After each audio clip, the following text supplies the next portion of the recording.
నమస్తే, welcome to Telugu రాజ్యం. నేను మీ వెంకట గన్నవరపు. ఇండియన్ ఆర్మీలో అనేక సంవత్సరాలు చేసి రిటైర్ అయిన ఇండియన్ ఆర్మీ ఉన్నారు తోట భానుప్రసాద్ గారు. దేశంలో ఈరోజు జరుగుతున్న అంతర్గత భద్రత మీద కావచ్చు, విదేశీ వ్యవహారాల మీద కావచ్చు, ఆయన కెరీర్లో ఆయన అనుభవాలు కావచ్చు మనతో వివరించడానికి. భానుప్రసాద్ గారు నమస్తే అండి. నమస్తే అండి.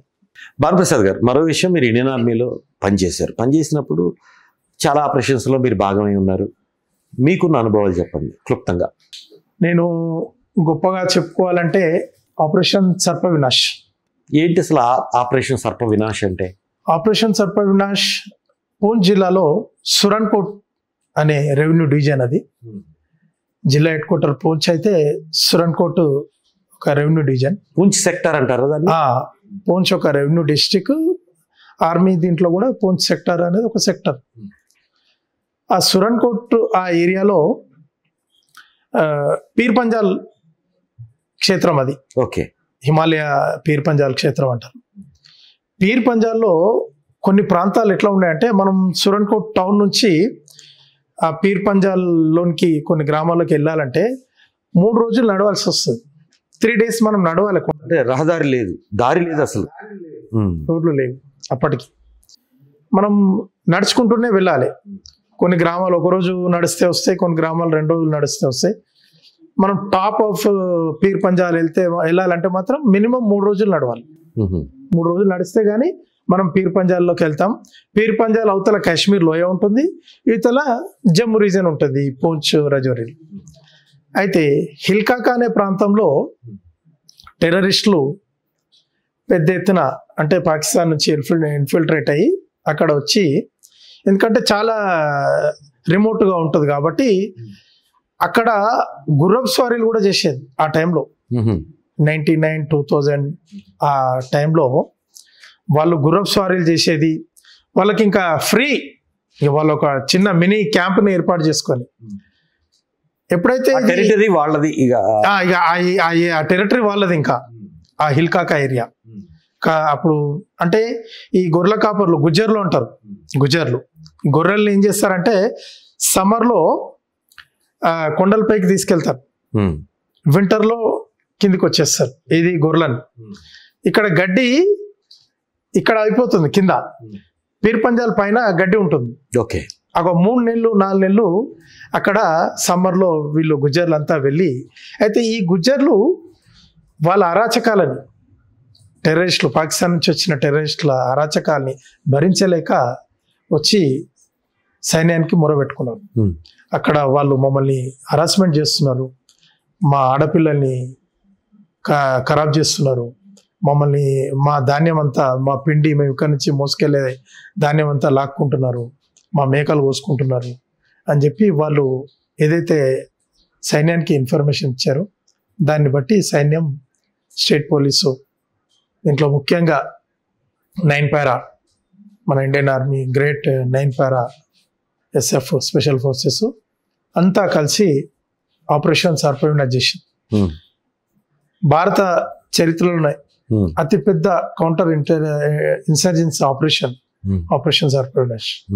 80కి పైగా టెర్రరిస్టులు దీంట్లో చనిపోయారు. 80కి పైగా 86 ఎన్నాళ్ళు పట్టిందండి ఇది? ఇది మొత్తంగా ఒక 10 రోజులు, అంటే ప్రిపరేషన్ చాలా రోజులు పట్టింది. మొత్తం ఒక 10 రోజుల్లో క్లోజ్ అయింది. ఆ ఏరియాను మొత్తం కూడా. ఇది ప్లేటూన్ అంటారా?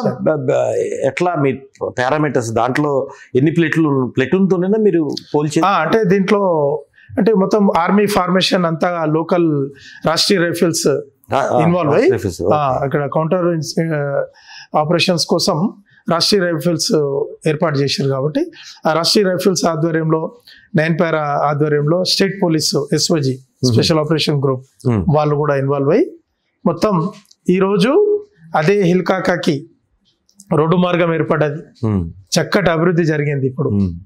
ఇప్పుడు ఎంతసేపట్లో వెళ్ళొచ్చు మీరు చెప్పిన?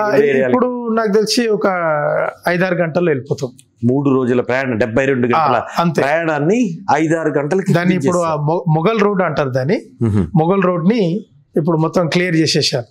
అంటే ఇప్పటి వరకు జమ్మూ నుంచి శ్రీనగర్కి వెళ్ళే NH A1 మాత్రమే ఉండేది. National highway. అట్లా కాకుండా ఇటు రజౌరి పూంచ్ ఏరియాల వాళ్ళు కూడా శ్రీనగర్కి జమ్మూకి వెళ్ళకుండానే ఈ మొఘల్ రూట్ త్రూ వీళ్ళు శ్రీనగర్కి వెళ్ళిపోవచ్చు. ఇప్పుడు ఆ కనెక్టివిటీ వచ్చింది. ఇప్పుడు ఆ ఏరియాలన్నీ కూడా అభివృద్ధికి దగ్గరగా అయిపోయినాయి. అదొక గ్రేట్ ఆపరేషన్. దాంట్లో మేము ఉండడం మా అదృష్టం. అది ఏ ఇయర్ అంటారు అప్రాక్సిమేట్లీ? ఏదంటే ఇయర్ ఆపరేషన్ 2000 సంవత్సరం. దాని తర్వాత నెక్స్ట్ 2001-2. దాని తర్వాత నెక్స్ట్ ఇంకో ఆపరేషన్. అయితే నేను నా జమ్మూ కాశ్మీర్ సర్వీస్లో నేను ఒకటి అబ్జర్వ్ చేశాను. అంటే నేను ఎర్లీ 2000లో కాశ్మీర్లో చూసిన కాశ్మీరు వాతావరణం అంటే బుర్కాల విషయంలో అంటే ఇస్లామిక్ రాడికలైజేషన్ని కాశ్మీర్లో నేను అబ్జర్వ్ చేశాను. వాళ్ళు మహిళలు ఎర్లీ 2000లో 2000 సంవత్సరంలో లోకల్ కాశ్మీరీ వేర్లో ఉండేవాళ్ళు. కాశ్మీరీ వేర్ ఉంటుంది ట్రెడిషనల్. ఒక 2 years తర్వాత పూర్తిగా మారిపోయింది. పాకిస్తానీ టెర్రరిస్టులు శ్రీనగర్ అవుట్స్కట్లో 2 మహిళల్ని కాల్చి చంపారు, బుర్కా వేసుకోలేదని. అంటే అప్పటికే వాళ్ళు బుర్కా విషయంలో ఆర్డర్లు ఇవ్వడం స్టార్ట్ చేశారు.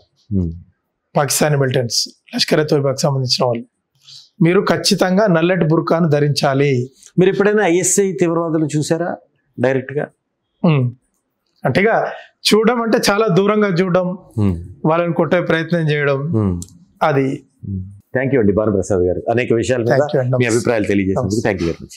Thank you. Hello, Telugu Rajyam channel చూస్తున్నారా?